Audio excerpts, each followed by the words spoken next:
Hello student, chapter 3 start कर रखा हमने। इंट्रोडक्शन में आपको बताया था फाइबर टू फैब्रिक कि फाइबर के कितने टाइप्स होते हैं और हमें कहाँ कहाँ से मिलते हैं फाइबर, क्या क्या उनका यूजेज होगा, वो इस चैप्टर में हम जानेंगे। आज का जो हमारा टॉपिक है बेटा वो है फ्रॉम फाइबर टू वूल, यानी ऊन के बारे में। वूल जो होती है वो वूल कैसे हम ऑब्टेन करते हैं इनके फाइबर्स को शिप से। मैंने वूल के बारे में आपको बताया था। वूल जो है एक एनिमल फाइबर है, यानी कि एनिमल से ऑब्टेन होता है, जिसमें आपको शिप, गोट, याक, रैबिट, कैमल, ठीक है, इनके बारे में जो हमने पढ़ा था पिछले वीडियो में, तो वही इसमें आगे की प्रोसेस को जानेंगे कि कैसे तैयार की जाती है वूल को, ऊन को हम कैसे बनाते हैं। करते हैं स्टार्ट, देखिए ध्यान से।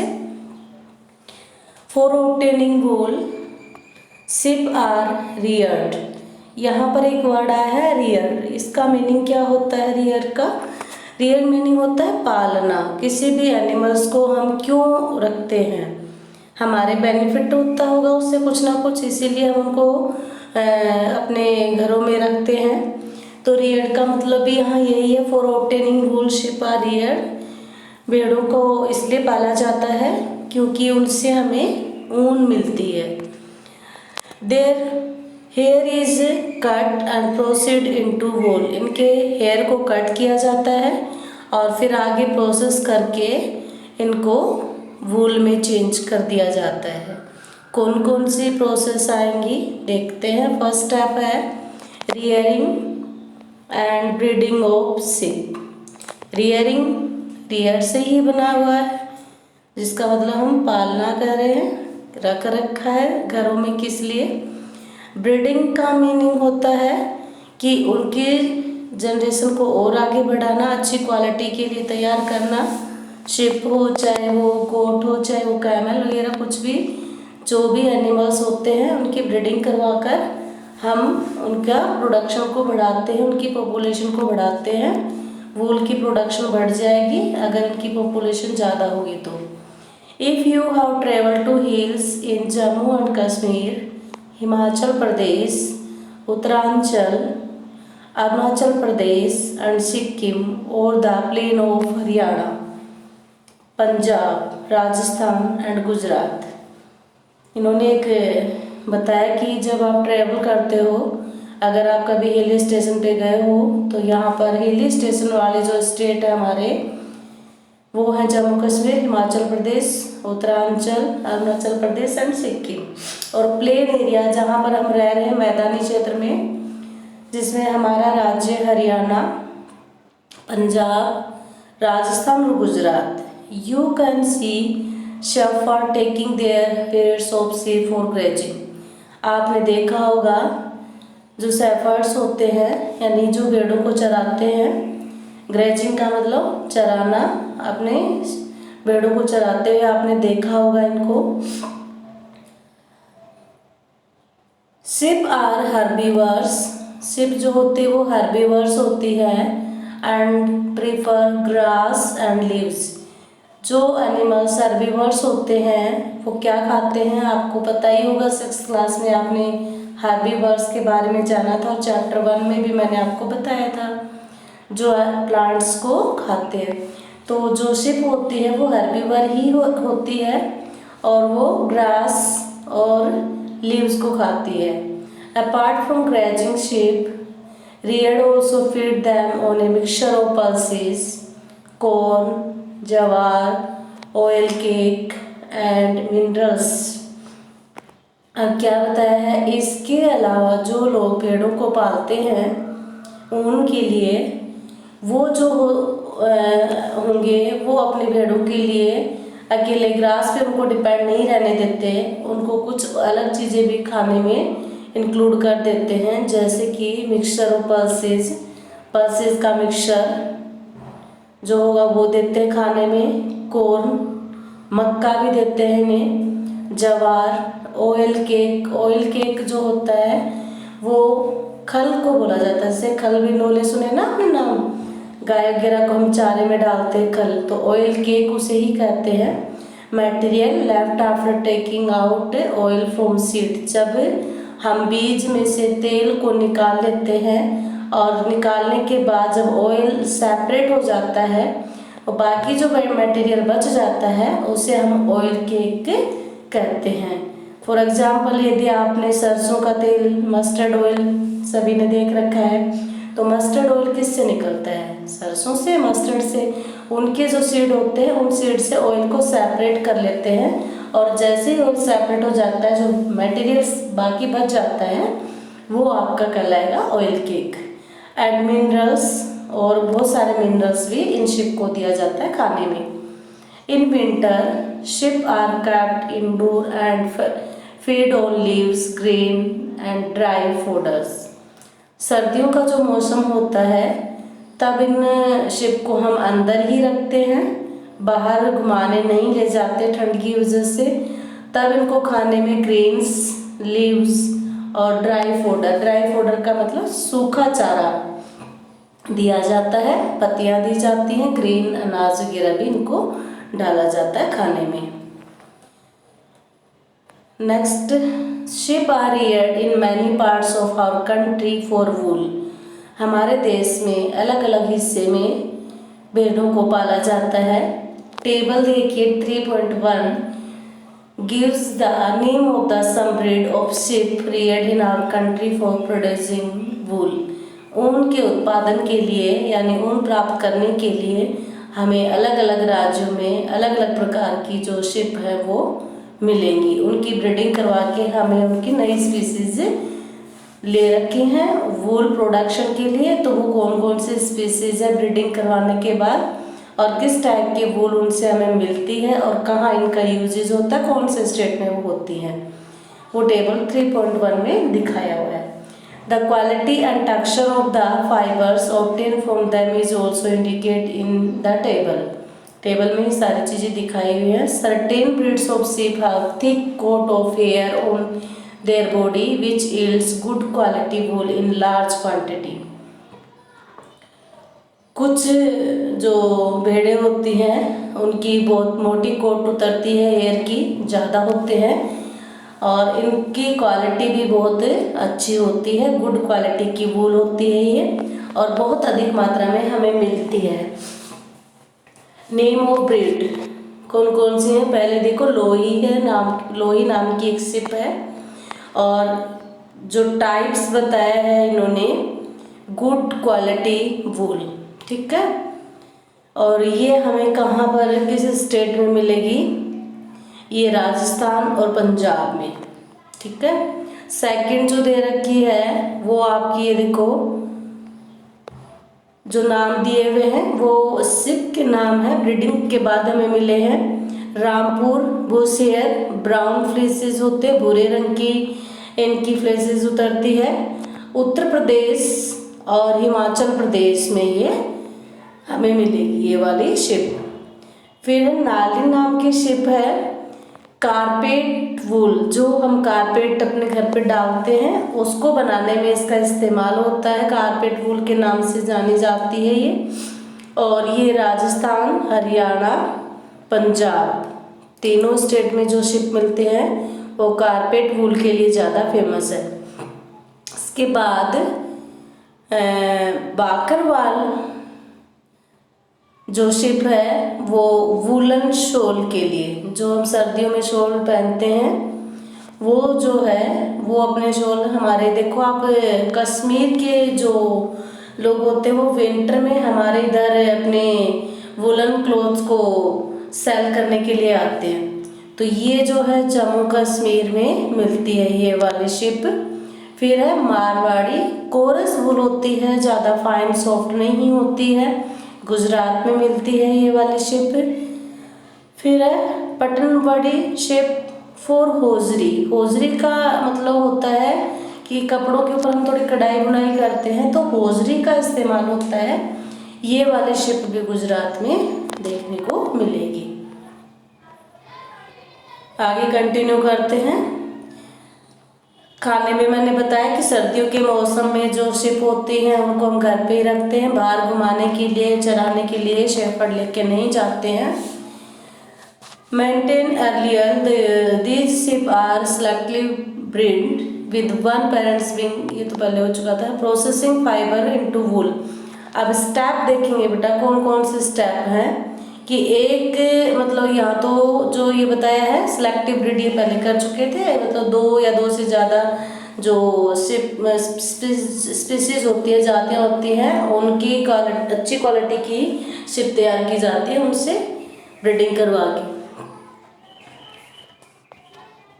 प्रोसेसिंग फाइबर इनटू वूल, प्रोसेस स्टेप पढ़ते हैं कि फाइबर इनटू वूल, फाइबर से कैसे ऊन बनेगी। The wool which is used for knitting, sweater on weaving shawl is the finished product of a long process। जो स्वेटर हम पहनते हैं या शॉल सर्दियों के मौसम में, तो वो किस प्रकार से उनकी निटिंग यानी बुनाई करके तैयार किए जाते हैं, गूंथ करके। आपकी मम्मी ने कभी आपके लिए बनाई होगी स्वेटर, आपने देखा होगा कैसे वो उनको गूंथ कर स्वेटर या ग्लव्स या आपके मफलर्स, सॉक्स वगैरह तैयार करते हैं।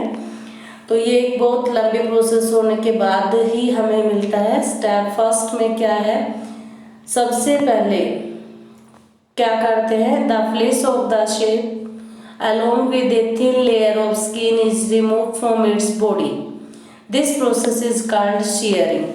सबसे पहली प्रोसेस में हम ये जानते हैं, आप भी अंडरलाइन करो स्टेप फर्स्ट को, और जो डेफिनेशन दे रखी है उस डेफिनेशन को आपको याद करना है। शेयरिंग बहुत इंपॉर्टेंट है, बताती हूँ क्या होता है शेयरिंग। शेयरिंग का मीनिंग होता है कि जो शिप होती है और उस शिप की जो हम हेयर कट करते हैं, उसकी स्किन से ऊपर की लेयर से हम बाल उसके उतार देते हैं, कट करके रिमूव कर देते हैं। ये जो प्रोसेस होगी वो शेयरिंग कहलाएगी। जैसे आपके बाल भी काटे जाते हैं ना, बिल्कुल गंजे होते हैं, तो हमारे हेयर बिल्कुल कट कर दिए जाते हैं, ऐसे ही शिप के भी बिल्कुल उनके थिन लेयर जो होती है स्किन की, उसको हम वहाँ से रिमूव कर देते हैं, और वो थिन लेयर रिमूव होने के बाद जो ये प्रोसेस बनती है उसको हम शेयरिंग बोलेंगे। Mechanism similar to those used to sorry beta, mechanism similar to those used by barber are used to shave off hair, usually hairs are removed during the hot winter।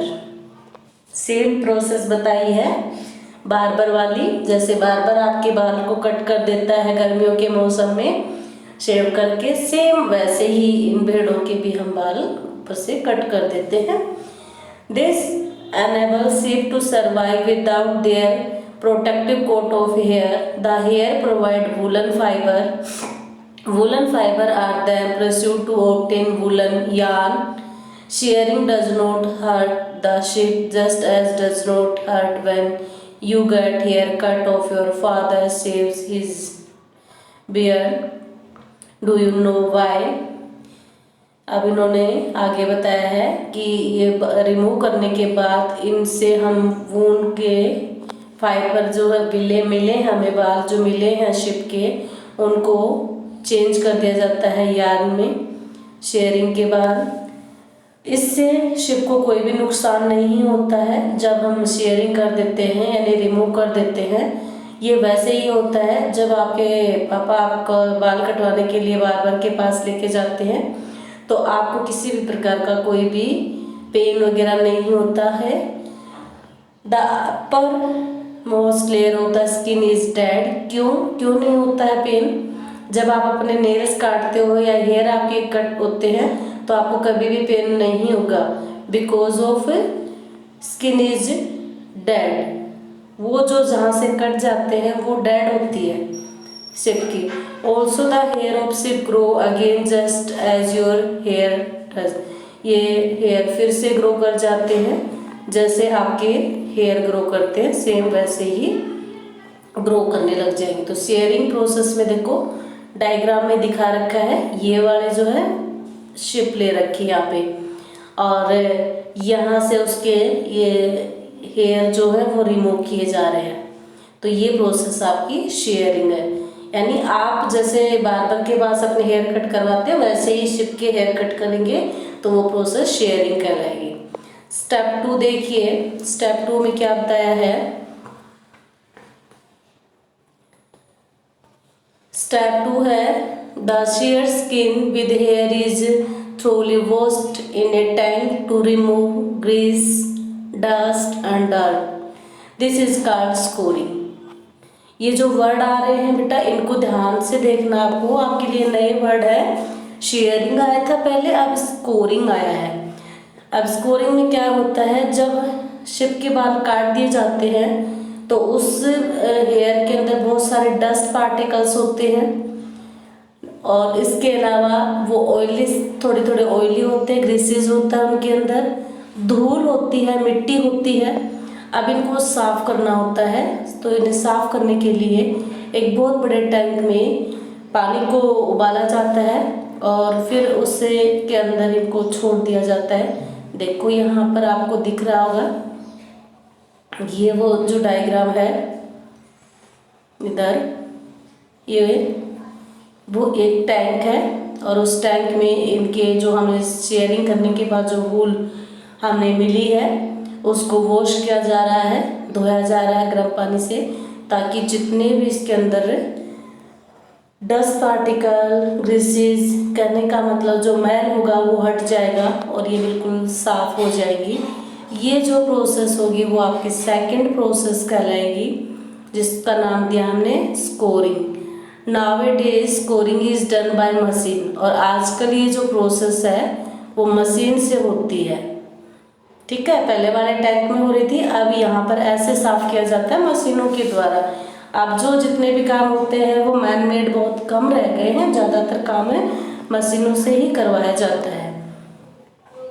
2 step आपको शायद clear हो गए होंगे, sharing and scoring. जो step number 3 है वो है shorting. After scoring, यानी स्कोरिंग करने के बाद शॉर्टिंग इज डन। शॉर्टिंग किया जाता है, the hair skin is sent to a factory where hair of different texture and separated और स्टोर्ड। शॉर्टिंग का मीनिंग आपको ये याद रखना है, इसके बाद धोने के बाद, साफ करने के बाद इन हेयर को फैक्ट्री में पहुंचाया जाता है जहां पर अलग अलग टेक्सचर इनको दिया जाता है और सॉर्टेड किए जाते हैं डिफरेंट टाइप में। देखो कैसे मैं दिखाती हूँ आपको, इसमें शायद डायग्राम नहीं दे रखा है, रोलिंग का दे रखा है। शॉर्टिंग में आपको सिर्फ इतना याद रखना है कि स्कोरिंग के बाद हेयर को कहाँ भेजा जाएगा, फैक्ट्री में भेज दिया जाएगा और वहाँ पर इनको अलग अलग रूप और आकार दिया जाएगा और वो देने के बाद फिर इनको 4th स्टेप में भेजा जाएगा। 4th स्टेप में क्या होता है, the small fluffy fibre called burrs are picked out from the hair. छोटे छोटे जो फाइबर्स होते हैं जिन्हें बर्स कहते हैं, द स्मॉल फ्लूफी फाइबर्स, बर्स के नाम पर बोला जाता है उन्हें अलग कर दिया जाता है। These are the same burrs which sometime appear in your sweater. The fibers are scored again and dried. जैसे कई बार अपने स्वेटर के ऊपर भी लग जाते हैं ना बर्स, वो गोल गोल से बन जाते हैं, फिर हम उनको रिमूव कर देते हैं, हटा देते हैं। अपीयर ऑन योर स्वेटर, हमारे स्वेटर पे वो दिखाई देते हैं। The fibre are scoured again and dried, फिर उसको दोबारा से स्कोर्ड किया जाता है, ड्राई अप यानी सुखाया जाएगा। This is the wool ready to drawn into fibre. इस प्रकार अब ये वूल जो है रेडी हो जाती है स्टेप नंबर 4 के लिए, फाइबर इनका बन चुका होता है। 5 स्टेप में क्या करेंगे, the fibre can be died. अब डाई किया जाता है, डाई का मतलब उन पर कलर करना। ठीक है, अब आपके स्वेटर के कलर बहुत सारे मिलेंगे मार्केट में, बहुत सारे कलर्स की स्वेटर्स आपको दिखाई देती होगी विंटर के सीजन में, तो वो डाई से ही होता है। डाई का मीनिंग उन पे कलर लगाना। The natural fleeces of sheep goat in black, brown और वाइट। जो नेचुरली हमें जो मिली है वो वूल है शिप से या गोट से, किसी से भी, अगर हमें किसी भी एनिमल से वूल ले रहे हैं तो उनके या तो ब्लैक कलर की मिलेगी आपको, या ब्राउन कलर होगा, या फिर वाइट। जैसे रैबिट से हमें, रैबिट और याक जो होते हैं वो वाइट कलर में ये हमें वूल देंगे। कैमल और शिप जो होते हैं उसका ब्राउन कलर होता है, और गोट का जो होता है वो ब्लैक वूल मिलेगी। तो वो ये 3 कलर से हम थोड़ी ना पहनते स्वेटर, स्वेटर तो बहुत सारे कलर में आती है, तो इन्हें डाई किया जाता है। स्टेप नंबर 6 में देखिए, the fibre are standard combed and rolled into yarn. अब उनका रोल किया जाता है। The longer fiber are made into wool for sweater and shorter fiber are spun and woven into woolen cloth। जो बड़े बड़े लंबे लंबे फाइबर होते हैं, लॉन्ग फाइबर जो होंगे उनका ये इस्तेमाल तो हम स्वेटर बनाने में करते हैं, और जो छोटे रह जाते हैं फाइबर्स उनका यूज़ हमें वूलन क्लॉथ बनाने में करते हैं। तो ये जो प्रोसेस हुई है, ये रोलिंग हो रही है, यहाँ पर रोल कर देते हैं हम। ये देखो, इतनी प्रोसेस होने के बाद वूल तैयार होती है। ये छोटी सी प्रोसेस आपको स्टेप में दिखाई हुई है, तो आप इसको ऐसे भी याद कर सकते हो। स्टेप बाय स्टेप क्या करना आता है। The processing of the fibre into wool can be represented as follow. सबसे पहले हमने क्या करा था, शेयरिंग, यानी शेयरिंग का मीनिंग क्या था, याद है, sharing places of thick skin को रिमूव करना, यानी सबसे पहले हमने भेड़ से उसके बालों को हटाया था शेयरिंग में, दिखा रखा है, इधर देख लो साथ में। फिर है स्कोरिंग करना, उसको साफ करना, इसके बाद शॉर्टिंग करना, फिर क्लीनिंग ऑफ बर्ड्स छोटे छोटे गोल गोल फफूंद से लग जाते हैं ऊपर से, उन्हें बर्ड्स कहा जाता है, वो रिमूव करना। इसके बाद डाई करना और फिर रोलिंग करना, और ये रोलिंग हमें मार्केट में अवेलेबल होते हैं, और उनसे स्वेटर, शॉल वगैरह या वुलन क्लॉथ तैयार किए जाते हैं। इतनी ज़्यादा प्रोसेस होने के बाद ये कंप्लीट तैयार होती है हमारी वूलन की। आज जो हमने कंप्लीट किया है वो सिर्फ वूल का किया है। नेक्स्ट जो होगा वो अपना होगा silk. Silk is also animal fibre. इसको हम आगे करेंगे नेक्स्ट वीडियो में। Thank you.